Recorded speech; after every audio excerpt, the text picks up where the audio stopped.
Hi, welcome to another episode of PhotoshopLightroomTV. I'm your host, Marek Mularczyk from sitetraining.co.uk, and welcome to episode 41 of PhotoshopLightroomTV. Now, last week I showed you some exciting tips, tricks, and features.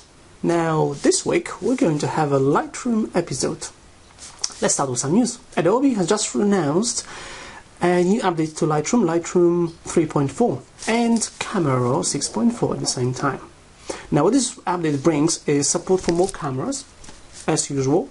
There's a whole list of cameras that are supported with this new update 3.4 on my blog, PhotoshopLightroomBridge.co.uk.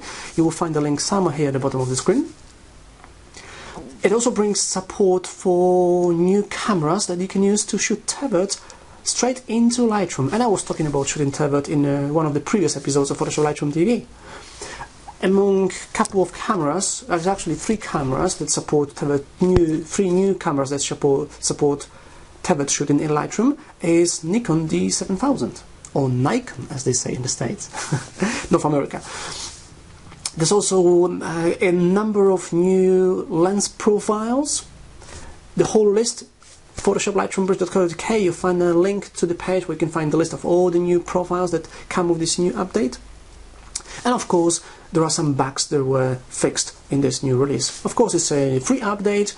You should be notified when you start Lightroom, or you can also just navigate to Adobe web page and download it straight from there, the Lightroom 3.4. Okay, let's start with the tutorial. In this tutorial, in Lightroom, I'm going to show you how to use quick collections and also how they compare with collections and smart collections. So let's jump into Lightroom and let's talk about collections. That's a quick collection, collections, and smart collections. Okay. We also have collections and smart collections in Adobe Bridge. So we'll be talking about that in a separate movie. Let's start with quick collections. A couple of things you need to know about quick collections. There's only one quick collection in Lightroom. If you look in your library module, there's a quick collection here in catalog section. It says quick collection. So you can only have one quick collection. If you start adding some new images, they will be added to your quick collection. If you want to have more than one collection, you'll be creating a collection, not a quick collection. For example, I've got a number of collections here called Best Images 2, Best Images 2011, and so on. Let me give you an example of using a quick collection. Let's say I've got a number of images in different folders and I wanted to select the best images from each folder and send them to someone, email them, or print them. And I'm going to use Peak District folder and Photo Work and maybe London as well. I'll be using quick collection for that. So I'm in the library module. I'm going to maybe minimize the bottom panel by pressing F6 and F5 to minimize the top panel. I don't need that. Okay, and I'm going to double click on the first image to open it in a loop view so I can see it bigger. I'm also going to minimize the panel on the right hand side by pressing F8. Now there's a number of ways to add images to a quick collection. You could use the thumbnail strip at the bottom. So if I just press F6 once again to reopen it, I could click on this circle in the top right corner of the thumbnail. But I'm actually going to use keyboard shortcuts. So I'm going to press F6 once again to minimize thumbnail strip. And I'll be using keyboard shortcut B to add image to a quick collection. So I like this image here, so I'm just going to press B to add it to a quick collection. And now it says quick collection 1. I'll press the right arrow key to move to the next image. This one looks good, B. And this is a number of images here. This is Peak District near Paxton, that's great, B. These images have not been edited yet. These are the original images straight from the camera. Okay, let's have a look on a Photo Work. Let's see what we have here. This is last year's Photo Work 2010. This one looks great, B. You can see I've got 4 images quick collection right now. Let me just quickly cycle. This is a great image, B as well. And maybe this one as well. Looks good. This one, just a couple more images, maybe that one here. Oh, this one not straight, so what I can do is I can press B once again to remove it from Quick Collection. Okay, so if you want to remove the image from Quick Collection, just press B once again. I'm going to add this image to Quick Collection, maybe this one here, and I'll just press G to go back to the grid view. Now I can preview the images by selecting Quick Collection here in the catalog section in the top left corner, and these are my images in Quick Collection. Now the way collections work in Lightroom and in Bridge is just a link to the file located on your drive. So I didn't duplicate any files. I'm still looking at the original files. Quick Collection is just an information about the files on your hard drive. What it also means is that if I make any changes to one of the images using Develop module, it will automatically update in a Quick Collection. Yes, that's true. Okay, so this is a Quick Collection. Now let's say I want to keep these images and reference them later on. Remember that you can only have one Quick Collection. I can turn them into a regular collection, and collections will stay within the catalog, and you can have as many collections as you want. So I'm going to select all the images first by pressing Ctrl A or Command A on a Mac, and in the Collections tab I'm going to click on the plus sign here to choose New Collection, and I'll select Create Collection. Because I have some images highlighted, I'll be prompted if I want to include selected photos. Yes, that's what I want to do.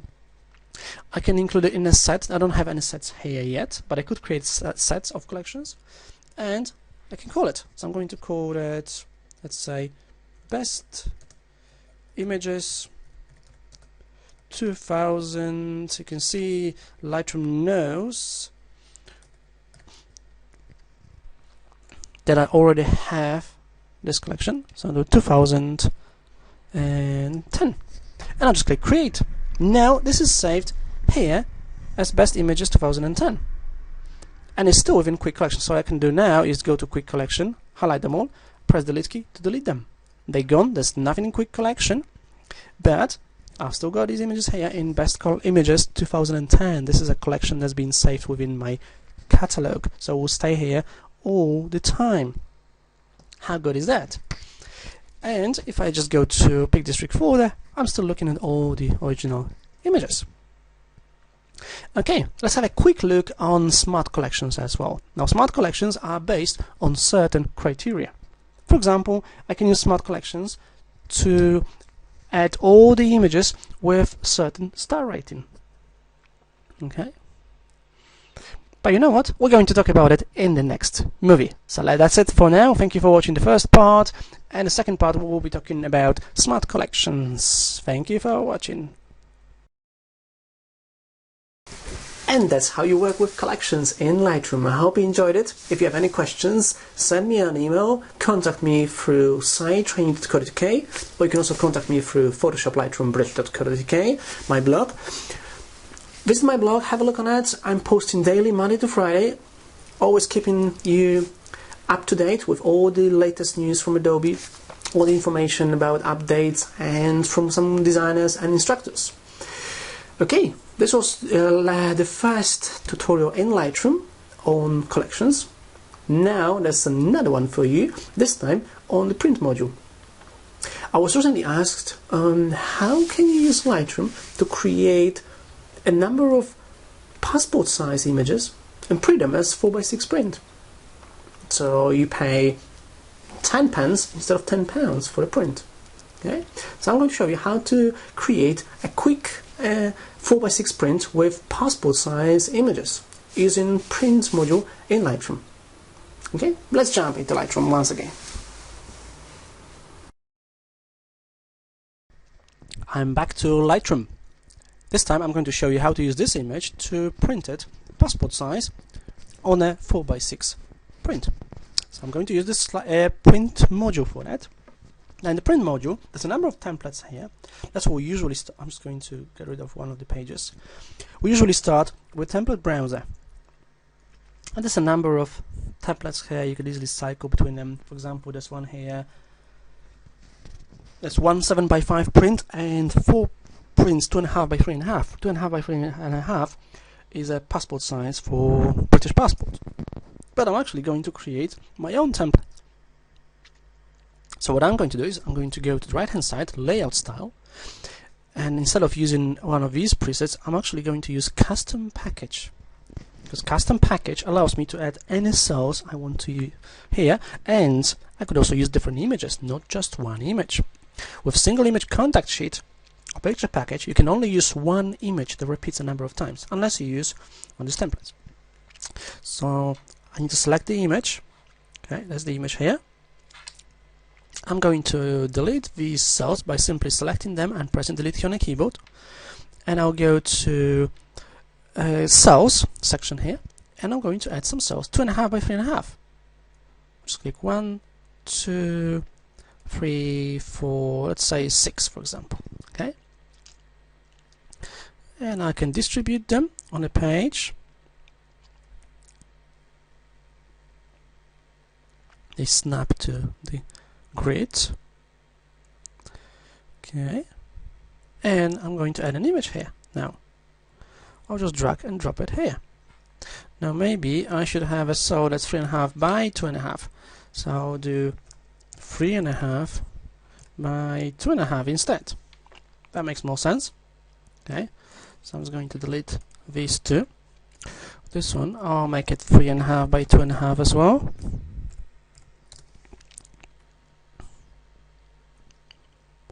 Half by 2.5. Now I add the same image. Okay, and the same here, 3.5 by 2.5, and the same here, 3.5 by 2.5. And I could easily add different images. If I had some more images here, let me just jump quickly to library module. And maybe look at another example. I'll go to photo work, and let's say this image for example. Let's go to print module. Okay, here's something to remember.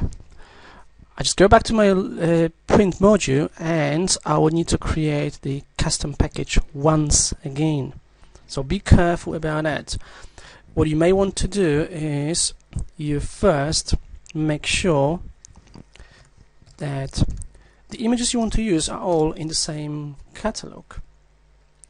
Okay. So I'm going to do 3.5 by 2.5, just a quick example, and I'm going to drag this image here. Okay. Okay. Now if I want to reposition the graphic, I can use the control key on the keyboard.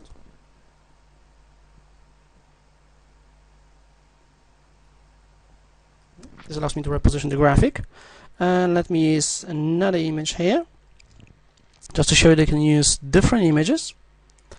I'll do this one here as well. Okay, and I've got two different images. They both 2.5 by 3.5 size, passport size, and I can easily print it. I can go to page setup, set the size of the page, so I could do A4, A5, A6, any size I want, or custom size, and just print it straight from here. I'm just going to cancel it, or print it to a file, save it as a JPEG file. Okay, I hope you enjoyed it. If you have any questions, send me an email using sitetraining.co.uk, or you can just post it on PhotoshopLightroomBridge.co.uk. Thank you for watching. This was another tutorial in Lightroom. I hope you enjoyed this one as well. Let me know if there's anything you would like me to cover. I'll be happy to create a tutorial about anything Photoshop, Lightroom or Bridge. So feel free to contact me. Go to sitetraining.co.uk and send me an email from there. Also, if you want to keep updated, join me on my Facebook page, Marek Mularczyk Site Training, or my Twitter, MARER13, Marer13, to keep updated with all the latest information about anything Adobe related. Okay, I hope you enjoyed it. This was episode 41 of Photoshop Lightroom TV, weekly video podcast about anything Photoshop, Lightroom and Bridge. And I hope you will join me next week in episode 42. Now, have a wonderful week, and I hope to see you next week on another episode of Photoshop Lightroom TV. I'm Marek Mularczyk from sitetraining.co.uk, and I hope to see you next week. Thank you for watching. Bye bye.